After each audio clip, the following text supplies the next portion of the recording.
all the while what we've had and therefore proved ourselves that we are careful and protective of our customers may not be sufficient. They need to be there, they need to improve, they need to grow. But we need something new and something far more versatile to be able to counter the newer threats which are likely to come. On that, I had a meeting with all the banks. MeitY Minister himself was present with me. AI जिसे दुनिया में क्रांति लाने वाली technology माना जाता है, आज वही टेक्नोलॉजी दुनिया भर में चिंता का विषय बन गई है। दरअसल 7 अप्रैल को लॉन्च हुई एंथ्रोपिक के मिथोस AI, जिसे दुनिया में सबसे शक्तिशाली AI मॉडल माना जा रहा था, एक ऐसा मॉडल जो कई बड़े ऑपरेटिंग सिस्टम में कमियों को ढूंढ निकालने की वजह से सुर्खियां बटोरता नजर आया। आज वही एंथ्रोपिक सबसे बड़ा खतरा साबित होता नजर आ रहा है, जिसके चलते भारत में भी सुरक्षा को मजबूत करने के लिए उच्च स्तरीय बैठक की गई। जाने क्यों एंथ्रोपिक का मिथोस बन रहा है खतरे की वजह। एंथ्रोपिक के माइथोस AI मॉडल को लेकर पूरी दुनिया में हड़कंप मचा हुआ है। यह बैंकिंग और वित्तीय प्रणालियों की डेटा सुरक्षा के लिए खतरा बन सकता है। दावा है कि माइथोस AI ने कई बड़े ऑपरेटिंग सिस्टमों में सेफ्टी की कमियां खोज ली हैं। माइथोस एक पावरफुल AI मॉडल है जो इंसानों से बेहतर काम कर सकता है। इस मॉडल से कुछ मिनट में हैकर्स किसी सिस्टम में घुस सकते हैं, जिस वजह से इस मॉडल को आम लोगों के लिए जारी होने को खतरे के तौर पर देखा जा रहा है। इसी खतरे को भांपते हुए सिर्फ भारत ही नहीं, कई और देश भी इस पर अपनी नजर बनाए हुए हैं। सूत्रों के अनुसार अमेरिकी सरकार भी एहतियात बरतते नजर आई, जिसके चलते सुरक्षा के कदम उठाने के लिए अमेरिका ने वॉल स्ट्रीट के कई बैंकों से बातचीत की। वहीं व्हाइट हाउस भी साइबर सुरक्षा को मजबूत करने के लिए अपने सभी एजेंसियों में मिथोस का इस्तेमाल करने की योजना बना रहा है। इसी मामले को संज्ञान में लेते हुए भारत में भी शुक्रवार को एक हाई लेवल बैठक की। वित्त मंत्री निर्मला सीतारमण ने कई बैंकों और रिजर्व बैंक के साथ एक उच्च स्तरीय बैठक की। यह मीटिंग अमेरिकी कंपनी एंथ्रोपिक ने एक नया AI मॉडल माइथोस को लेकर हुई। एंथ्रोपिक के नए AI मॉडल को आर्टिफिशियल इंटेलिजेंस के खतरे को लेकर थी।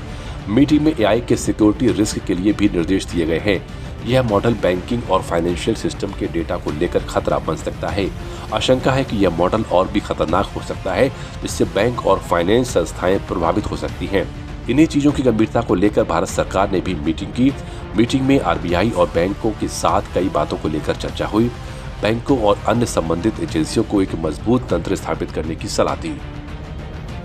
वित्त मंत्री निर्मला सीतारमण ने कई बैंकों और रिजर्व बैंक के साथ बैठक की, जिसमें बैंकों से अपने IT सिस्टम को सुरक्षित करने के लिए आवश्यक उपाय करने को कहा है। साथ ही तंत्र का उपयोग करने की सलाह दी जो खतरों की पहचान के साथ भारत के संपूर्ण बैंकिंग सिस्टम को सुरक्षित करने का काम करेगा। पर उससे पहले आपको जानकारी देंगे कि क्या है मिथोस AI स्टार्टअप एंथ्रोपिक के अनुसार यह AI मॉडल साइबर सुरक्षा में इतना बेहतर है कि इसे आम जनता के लिए जारी नहीं किया जा सकता। कंपनी का कहना है कि मिथोस AI ने हजारों ऐसी साइबर सुरक्षा खामियों का पता लगाया जिन्हें पता करना काफी मुश्किल था। एंथ्रोपिक ने कहा है कि इस AI को उपलब्ध कराना लैपटॉप रखने वाले किसी भी व्यक्ति को नई हैकिंग क्षमताएं सौंपने जैसा होगा। इसका मतलब है कि मिथोस उन सुरक्षा खामियों का फायदा उठा सकता है जिसके बारे में कुछ पता नहीं था। अभी तक एंथ्रोपिक ने मिथोस तक पहुंच सिर्फ अमेजन, माइक्रोसॉफ्ट और गूगल समेत 40 चुनिंदा कंपनियों को ही दी है, लेकिन कुछ अनरजिस्टर्ड यूजर्स के एक ग्रुप ने मिथोस तक पहुंच बना ली है। वे लोग साइबर सिक्योरिटी का फायदा उठा सकते हैं। इसी के खतरे को देखते हुए एशिया, यूरोप और संयुक्त राज्य अमेरिका के बैंक रेगुलेटर ने बैंकों को अपनी सुरक्षा व्यवस्था और तैयारियों की समीक्षा करने की चेतावनी दी है। जापान में भी वित्तीय नियामक इस सप्ताह बैंकों से मुलाकात करेगा, जबकि ऑस्ट्रेलियाई केंद्रीय बैंक ने कहा है कि वो मिथोस से संबंधित घटनाक्रमों पर नजर रख रहा है। हालांकि इस संभावित खतरे से निपटने और मामले की गंभीरता को देखते हुए भारत ने अपनी तैयारी के साथ रणनीति भी बना ली है और एक ऐसा इंफ्रा तैयार करने की योजना बनाई है जो इस तरह के किसी भी प्रयास की पहचान करके उसके खिलाफ कार्रवाई करेगा। इसके साथ ही बैंक को भी सुरक्षा को बेहतर करने के निर्देश दिए गए हैं, जिससे एक चीज तो साफ कर दी है कि भारत किसी भी चुनौती से सामना करने के लिए अपनी तैयारी को मजबूत रखता है।